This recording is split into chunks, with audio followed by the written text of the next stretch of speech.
What do we get for $10? Really is full of beauty and illusions. Life is great. Without it, you'd be dead. What is up? What is happening? Welcome to the very first episode of Barracks Bunny Podcast with me, your host, the Big Chief, 13 Bravo.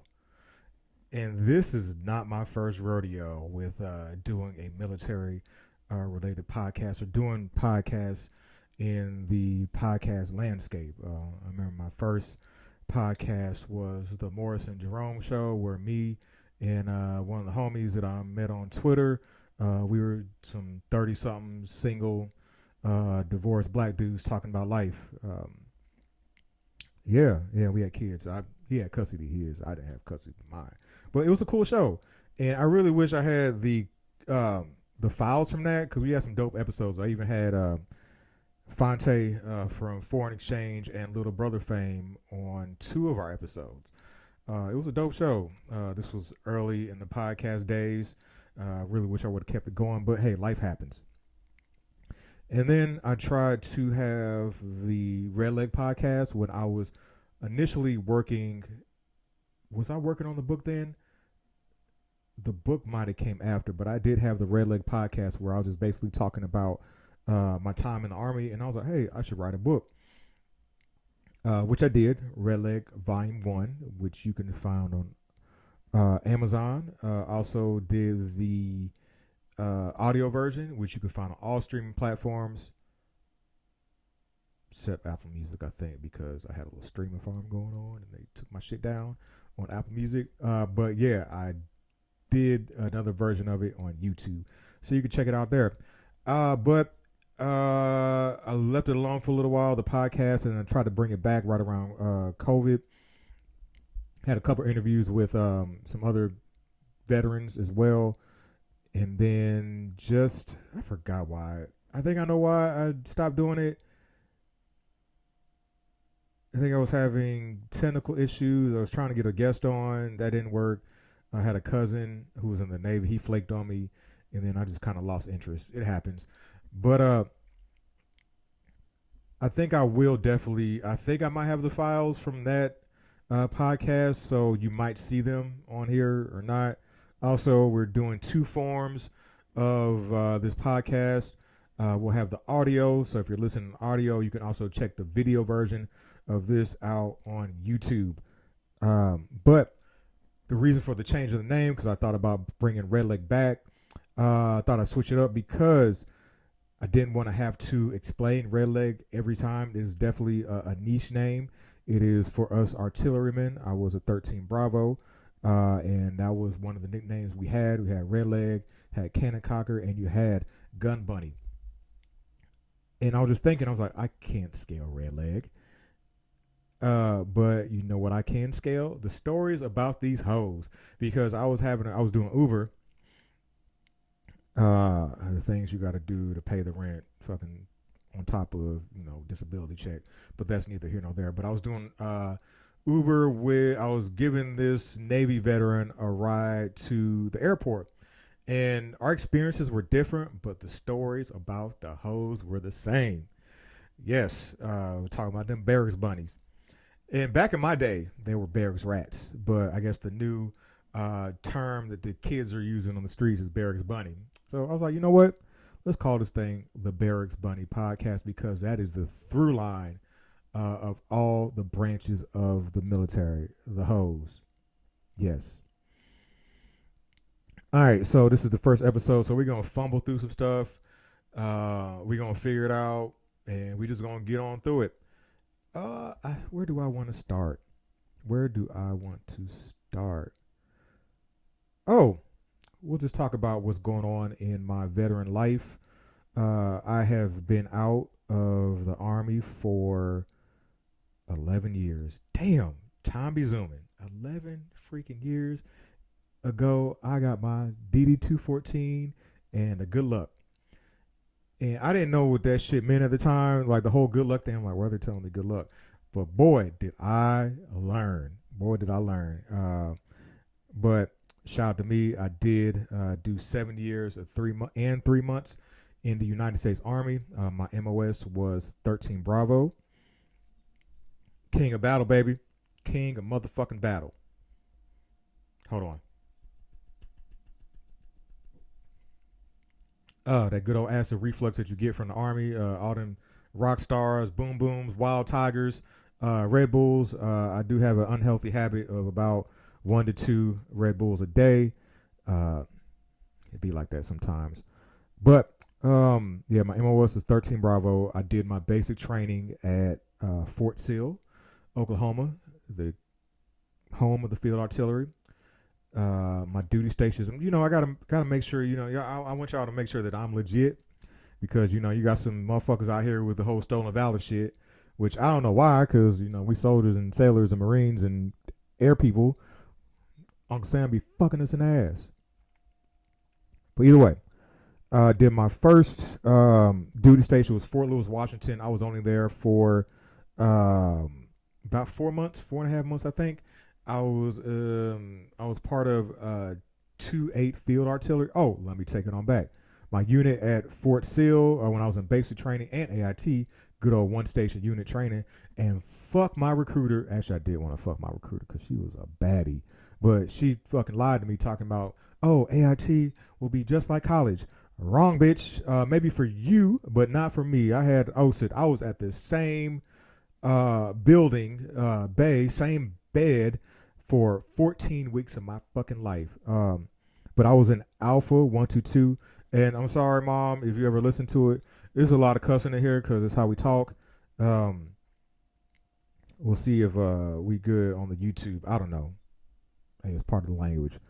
But yeah, I was part of Alpha 122, good old Gators. I do not remember my drill sergeant's names. Sorry, I wish I did. Really wish I did, but I don't.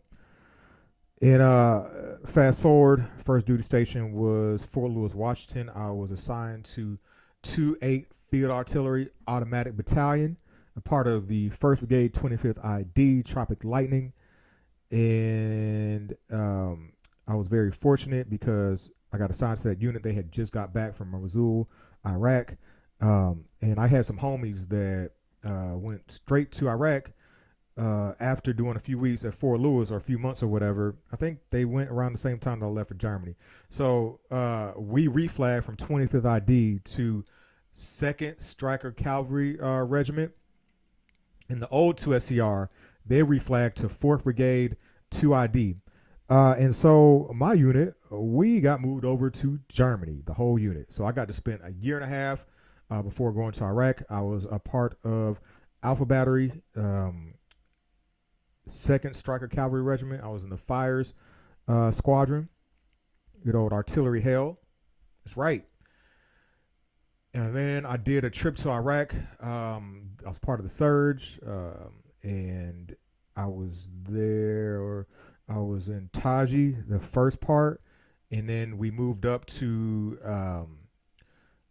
Warhorse. Sorry, I'm going to blank out a few times during this because I have a probably mild case of CTE. I've also done a lot of drugs, and I got a lot of trauma, and been to war a couple times. So, yeah. In between those trips to Taji and Warhorse, I was at a JSS, and then I was at a COP, combat outpost. And then did that trip, came back, went back to Germany, re-enlisted like a dumbass. Well, actually, I'm going to talk about them stories a little bit later. But I did re-enlist to go to Fort Carson. And so I ended up at Fort Carson, Colorado. I was a part of 329 FA.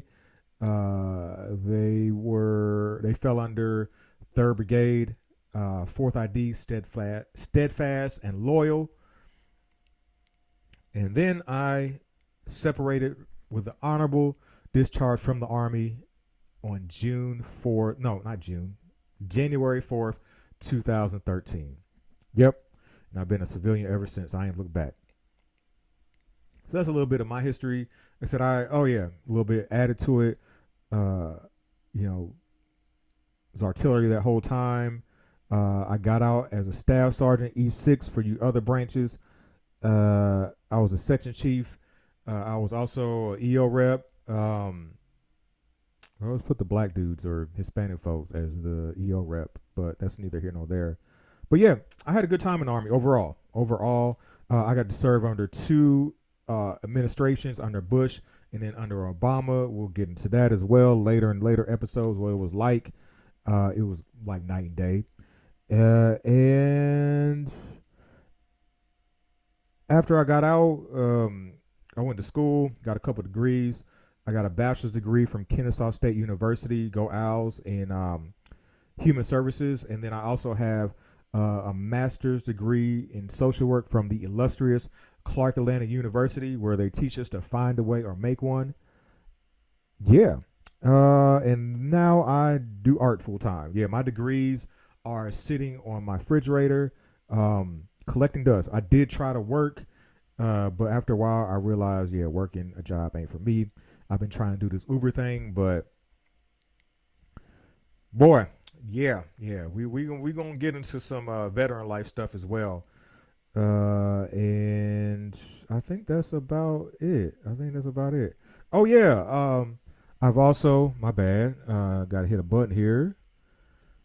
I have also been sober for a year and change. Yes, go me.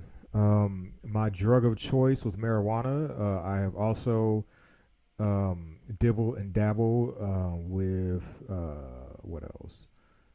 Cocaine, Xanax, and Molly, and then of course alcohol.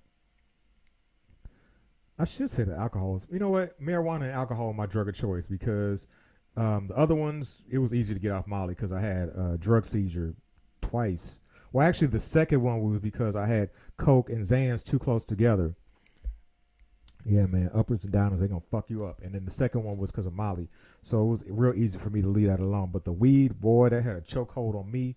What led me to choosing sobriety was the money. I was blowing through an ounce every 5 days. So that was about $200 I was spending every 5 days. And I know my weed man enjoyed it, but I was seeing him way too much. There was one time where I went to 3 different ATMs because the first 2 weren't working. I was like, this is some crackhead shit. And so I got to a point, and I was seeing a lot of, started seeing TikToks about sobriety. And then Danny Brown, the rapper, he talked about his sobriety journey going to rehab. And I was all like, also, I was like, dang. I had a conversation with a guy. I told him, hey, yo, if they start putting fentanyl in the weed, I'm gonna quit. And then out of the blue, my old mentee sent me a Facebook post about some dude getting admitted to the ER with fentanyl laced weed. And I was like, oh shit, that's my sign. I mean, I still copped 2 more times, but what really made me give it up was I met Tiana Trump. I met the porn star Tiana Trump. I was at yoga. Shout out to Yoga Playground. Yo, what's up, Easy? You the homie. I was at a yoga class and I saw this little fine ass, attractive, light skinned chick. I was like, she looked familiar. Let me start a conversation with her. So, I was like, all right, started talking to her and, a little small talk. And I was like, hey, yo, what do you, where you, I was like, you don't live here, do you? She's like, no, I live in Houston. I was like, oh, what do you do for a living? And she was like, I'm a porn star. And I was like, oh shit. I was like, you can't be lying with that much confidence. And she was like, no. It's like, do you recognize me? And I'm like, you look like Tiana Trump. And she was like, I am. And I was like, oh shit, it's Tiana Trump. Oh, I didn't say it out loud, but I was like, I love your work. I have masturbated so many times to your work. Thank you. Thank you.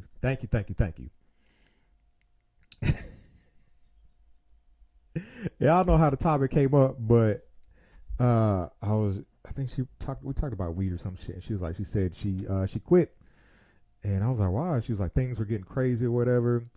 And also, I didn't want to be all up in her face too, but like before we started, I was like, hey, yo, let me get your Instagram.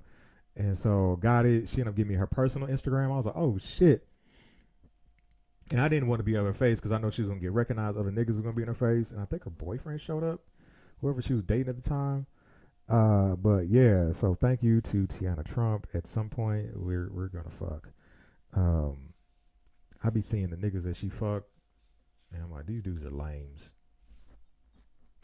I just gotta get my money up so I can, hey, have an incentive to bring her on down and let's spend some time together.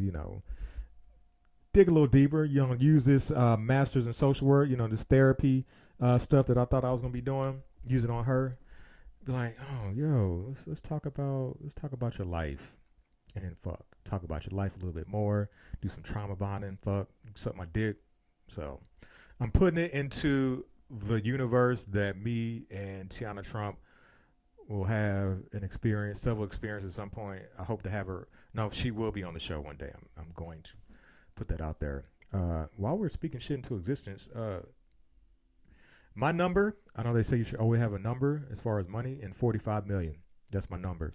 Because the most I made as a civilian working a job was $45,000 working at Texas Southern University. Yeah, and that's where I learned that being a veteran and working in that professional academic space don't go together. Well, being a combat veteran, because there's a difference. But I think that's enough about that. Talked about sobriety. Oh, yeah. This book. Like I said, I talked about Red Lake Volume 1, which, I'm switching gears now. I'm trying to, I could be all over the place and shit. So we're talking about this book that I have written, Red Lake Volume 1, narrated by Forrest Job. I put that one out, I think 2021 or 2020. I can't remember. But I started writing it while I was in grad school. I don't know why I was trying to do that. I think I started the process. And the reason why I came up with the name Forrest Job is because it's Forrest like the movie and then Job like the Bible. One, I needed, because stuff I was talking about in the book, it was so triggering. I needed to step outside of myself to talk about my life. And so that's how I came with the name. I was like, all right, my life has been very eerily similar to Forrest Gump.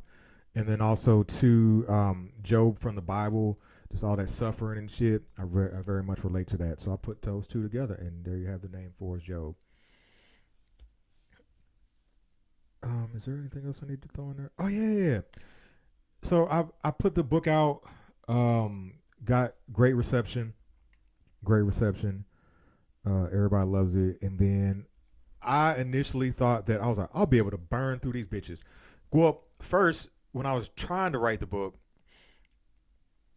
I thought I was going to talk about the whole 7 years in the Army. Thought I was going to be able to do that. And it got to be too much. And I was like, talking about Army shit in the beginning, basic translate is boring. Because the Army is very, like, on paper, the Army is boring. When I hear about Army shit a lot of times, it's very boring because it's structured, it's very disciplined. And so I love the nuance, the game within the game of the military. And I was like, all right, so how can I make this interesting? Oh, let me start at the beginning. Because a lot of people think that I just joined the Army straight out of high school. No, I didn't join until I was 23 because life was kicking my ass. And I was like, all right, let me talk about right after high school, because we did this project when I interned at the VA. During my last year at grad school, we were getting stories from veterans, and we had them start at basically after high school. So that book, Red Lake Volume 1, is it's almost like a prequel. So it's me out of high school all the way up to me leaving for basic training. And the hook that I use is 9/11 happened on a Tuesday.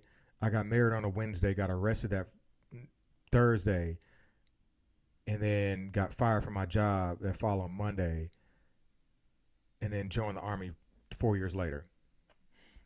And so in that book, I'm talking about, high school, graduating, flunk out of college, linking up with my baby mama, who would end up being my wife at the time, all the crazy shit that happened with that, having a couple kids, couch surfing for a year and a half, and then joining the Army. So read the book, because I'm not giving it all away.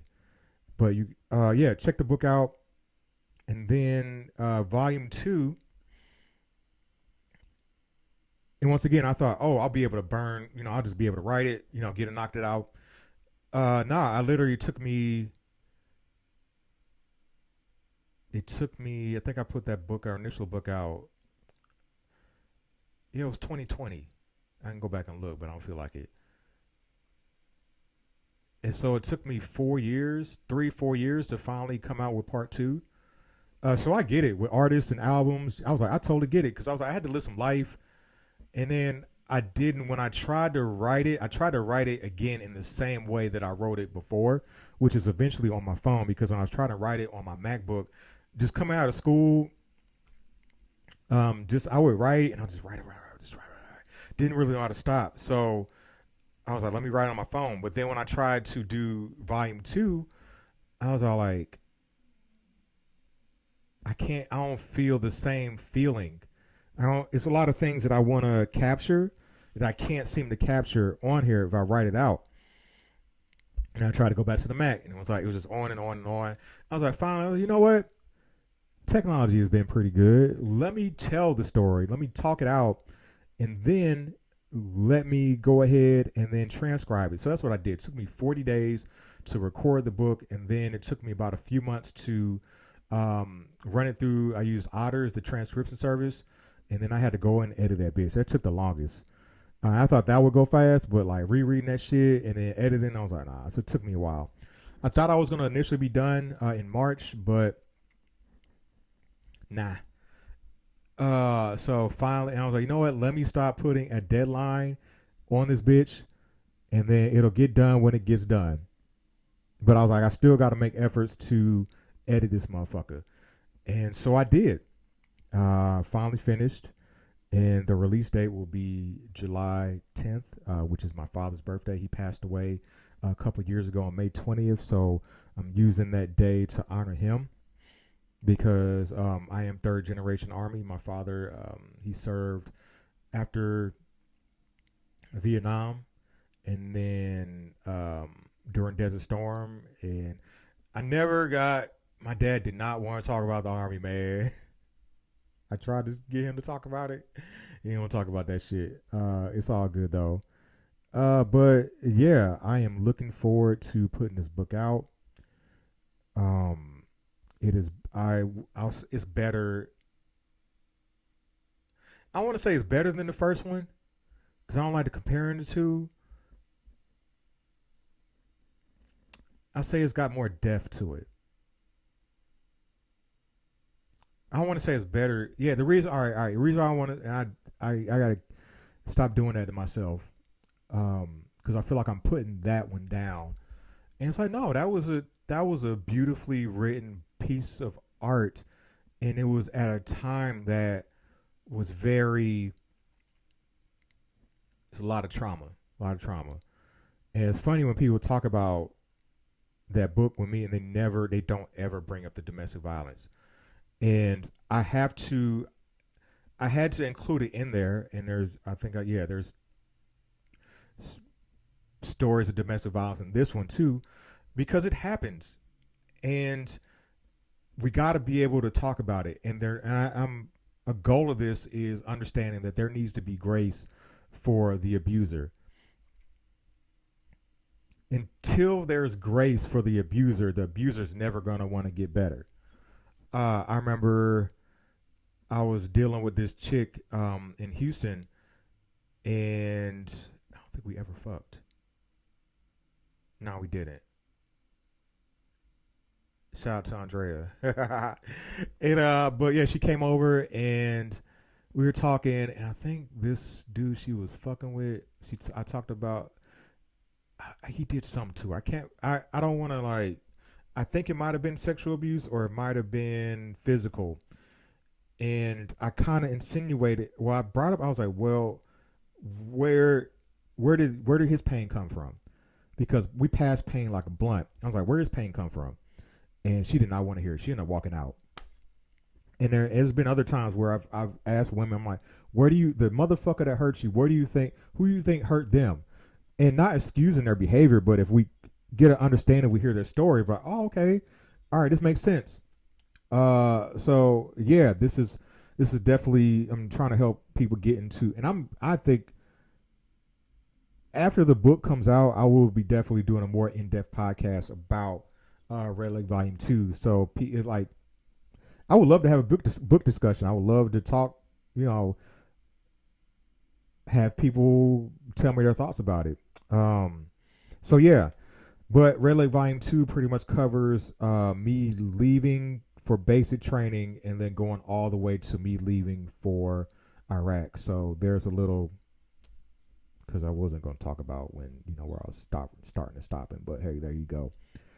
And then, so the goal after this one is I am taking a break from writing for a little while, and I am going to, after I take that break, I'm going to start working on the script for Red Lake Volume 1, because the vision is to have a movie. Like, think Forrest Gump mixed with Hillbilly Elegy. I just got a joke about it. I might call it the nigga elegy.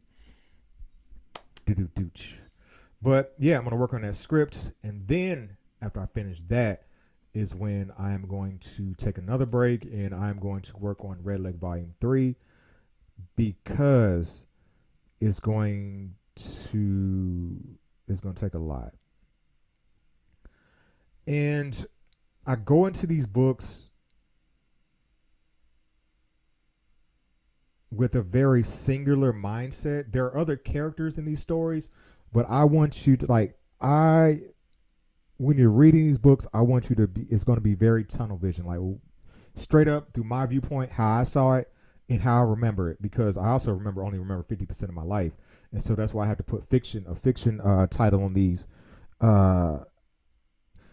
because to get through the story, I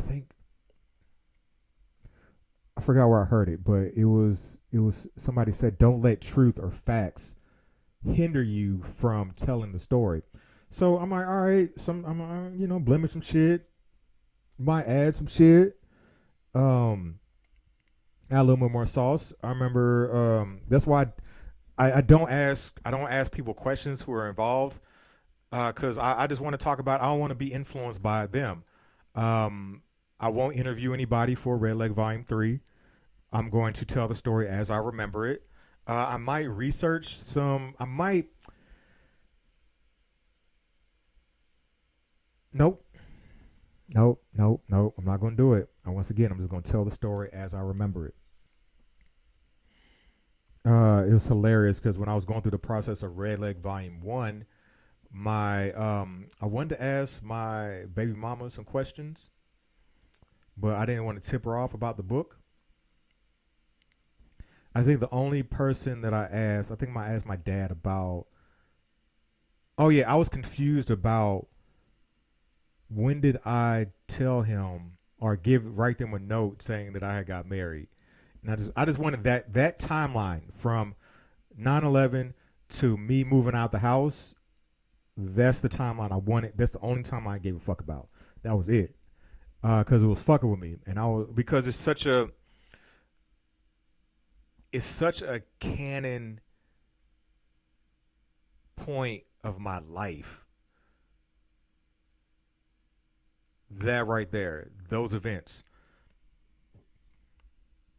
It's like 9/11 was the pebble, and then it floated out. Damn Red Bull, fuck you. This ain't an ad, but if you want to pay me. All right. So we talked about that. Book is dropping July 10th. Order that bitch. I will also be putting out the ebook version on Gumroad. I think I'm gonna put that motherfucker out donation based. So if you want to donate, cool. If not, cool. All right. So next segment of the Barracks Bunny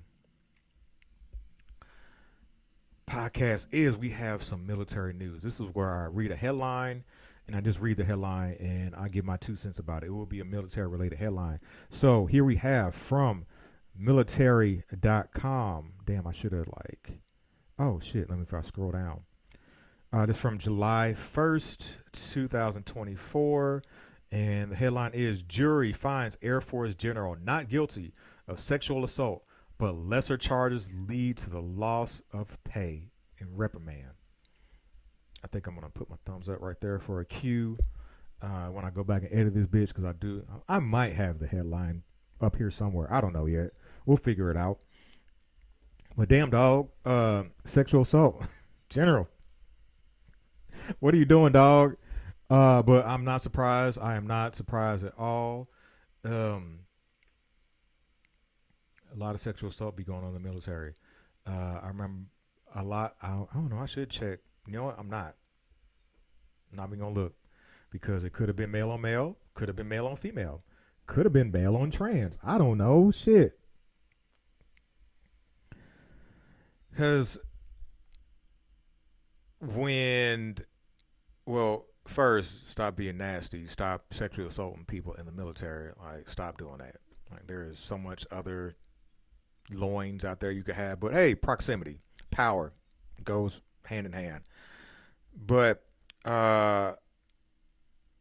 it was a thing when I was in the military. But you would hear of it, but you really weren't privy to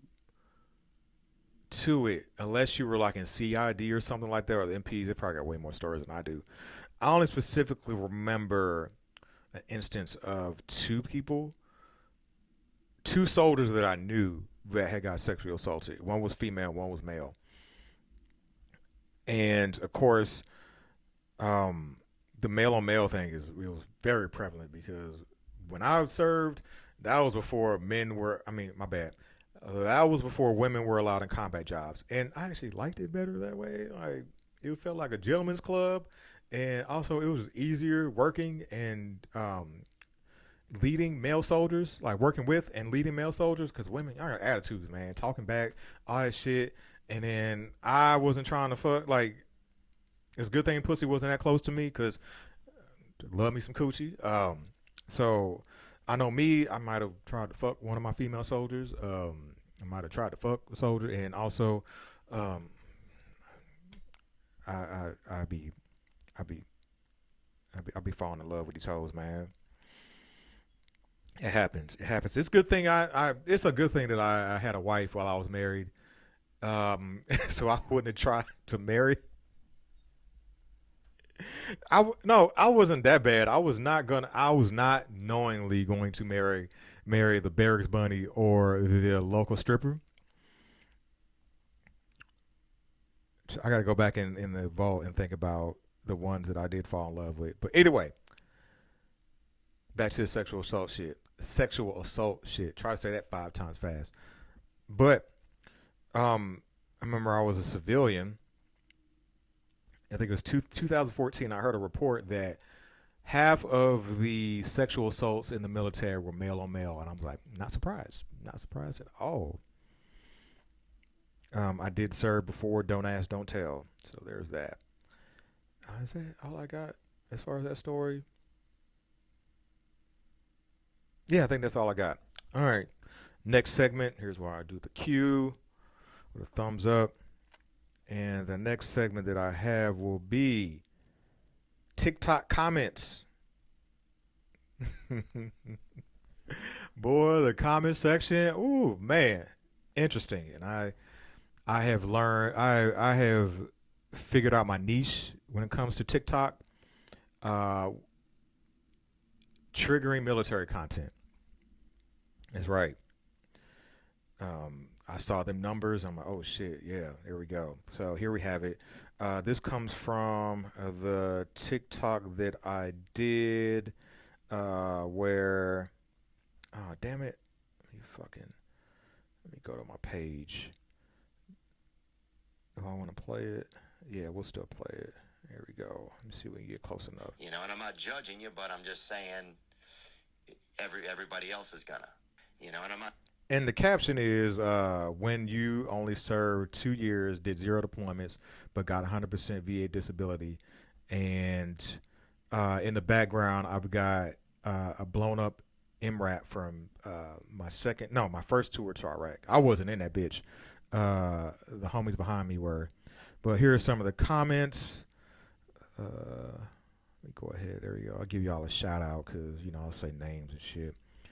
We got Kev, who said, I guess he didn't smarten up, huh? And what else? Fanatic bullies, never deployed, rated at 100%. Everyone's story doesn't have deployments to be the right story to get 100%. Damn, my reading skills. I'm over here reading like a Marine. Shout out to the Marines. Love y'all. Y'all keep the intensity. And last we have Sandy P. Not me doing 2 years, no deployments, then gets kicked out, but still managed to get 80%. Good job, buddy. Good job. It's a very triggering topic because I feel like a lot of people felt like they got screwed over, especially during my era, where we were told not to go to sick call. And so a lot of veterans got screwed when they got out, and then when they tried to go make their claim, they're like, hey, we ain't got no records. It didn't happen. And I will say my generation is a very angry generation of military. I think it'll be interesting to see what the Vietnam vets, I got to find some Vietnam vets. So they're bitching on TikTok. I feel like they're closer because of getting drafted, and their fight is not with each other. Their fight is mainly with the VA, the government. Whereas we be fighting each other on the TikTok, man. It's wild. It's wild to see. Speaking of which, yeah, that whole beer thing. Oh my goodness, that right there. That shit. Did I finish? Yeah, I'm done reading the comments. We'll close this out. Well, we won't close it out here. I got one more segment to do. But that whole beard shit, beard gate, that I feel like I was in crazy town. You know how you'll have the moments where you'll feel like you're living truth or living in your truth, and like, there's these bigger things that we need to worry about, like veteran suicide, veterans getting their benefits, overall wellness of veterans. Hey, let's help these veterans try to figure out life without a job. Did I talk about homelessness? Yeah. What else? Drug addiction, getting us off of these medications they have us on, getting us on psychedelic medication or plant medicine. What else? Just trying to live a very peaceful life after the military. And even the shit that goes on in the military. They bitch about toxic leadership. I know we the bitch. Toxic leadership ain't going nowhere. Sorry. You get the leadership you get. Hopefully you get some good leadership. What else? Just all the issues in the military. Military suicide is up. All these other issues. I'm like, beards is the fight that we're taking on. This is the fight. This is it. And I think, I don't know, Master Sergeant Parker, whatever, dude, he's the one leading that, spearheading that. I think he was just talking about bragging or whatever. And I'm like, all right, brother. One thing I know is Uncle Sam. And Uncle Sam is always going to win. Uncle Sam is always going to fuck you. Uncle Sam don't like to be made a fool of. So Uncle Sam is always going to win. And I forgot what the whole, like, the exact details of everything. But what I got out of it was beards. Beards shouldn't stop you. Okay, all right. So it was beards don't stop you from being a good leader. Or having one doesn't make you mean that you're a bad leader. And when I was just seeing, mainly I saw a lot of stories on Facebook. It made its way over there. And to me, I laughed because I was like, this is coming across as the Me Too movement for men in the military. I'm like, this is all these sexual assaults in the military and beards. I feel like AI, not the game that I love, not the military that I love, but beards.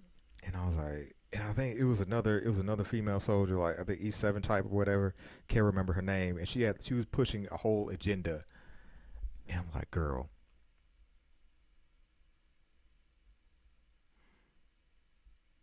Yes, beards is an issue. Yes, the whole razor bumps is a thing. I had razor bumps during my whole time in the Army, man. I tried to I tried to try different things like creams, clip different types of clippers.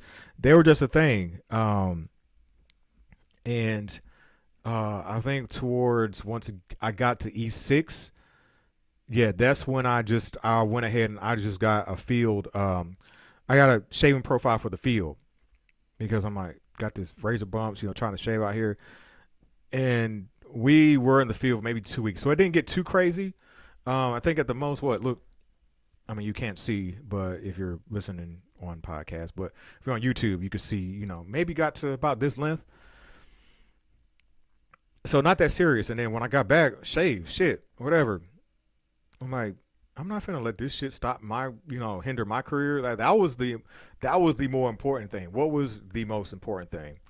And just seeing all that with the beards, I was like, man, oh man, just wait till you get out in the civilian world, and you'll be like, damn.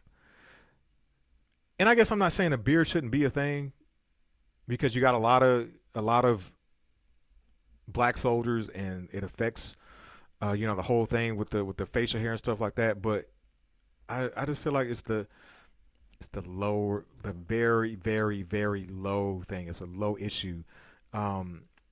It doesn't affect your quality of life as much, just a tad, but not as much as the other shit. So hey, if that's the fight they want to take on, that's the fight they could take on. I'll be out here fighting other fights. Not too many fights, because I have to preserve my mental health. And also, these motherfuckers out here, y'all don't want to fight. You veterans don't want to fight. Our fight is with the VA. Our fight is the same fight as like our Vietnam brothers and sisters. It's with the higher up, not each other, but unfortunately, we are too doped up. We are too angry. And yeah, we too fucked up to really organize. And then also too, we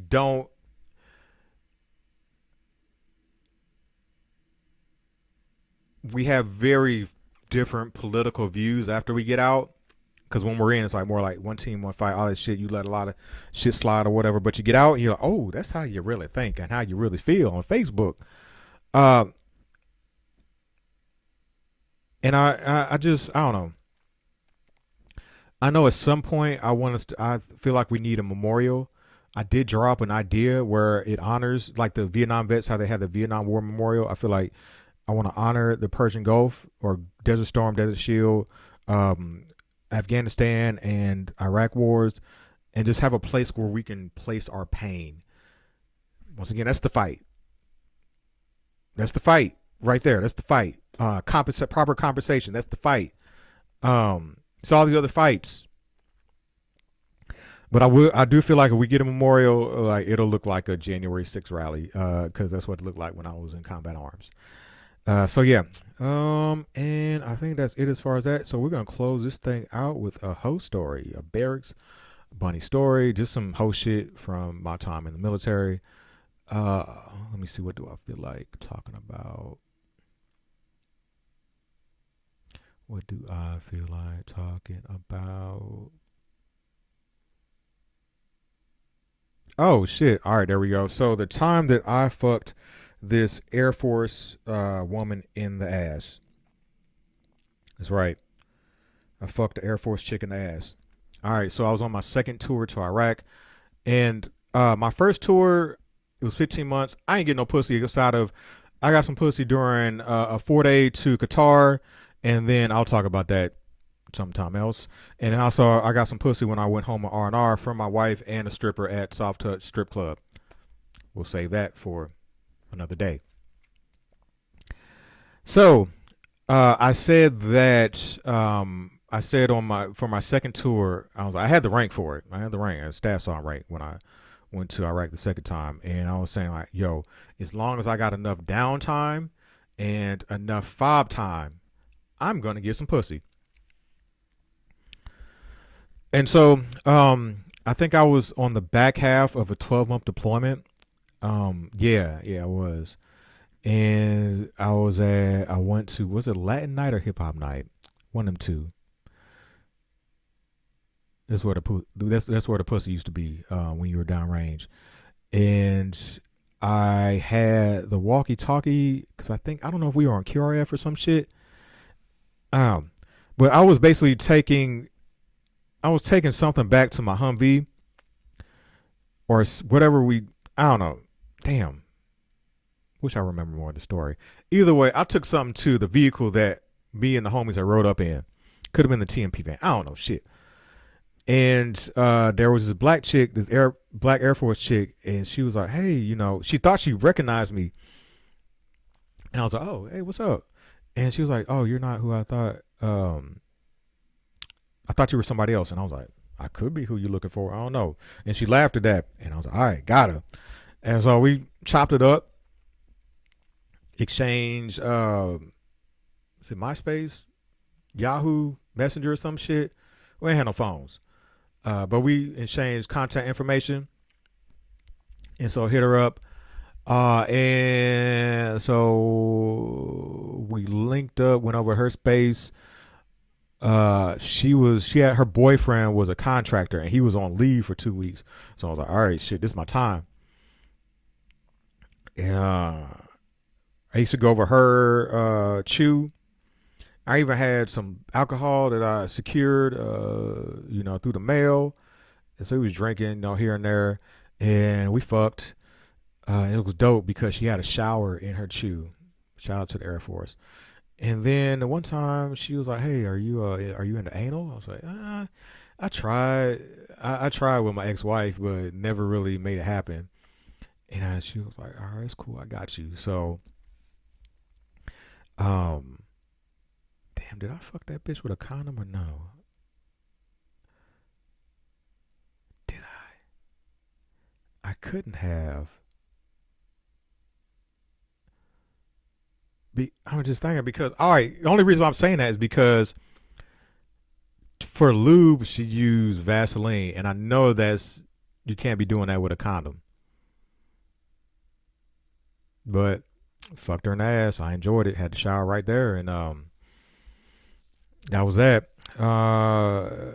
We fucked throughout like the 2 weeks that her boyfriend was on leave. When he came back, that's when it ended. But before then, there was one time I spent the night over there, forgot to set my alarm, or I might have slept through my alarm. I almost missed movement. Fortunate enough for me, I hurried up, got back to my chew. Had one of my homies he had a TMP van. He drove me up to where we staged, and luckily my soldiers had cover for me and was like, we just said you went to chow without us. So shout out to them. But that has been episode number 1 of the Barracks Bunny Podcast. If you have any questions, stories, hit me up.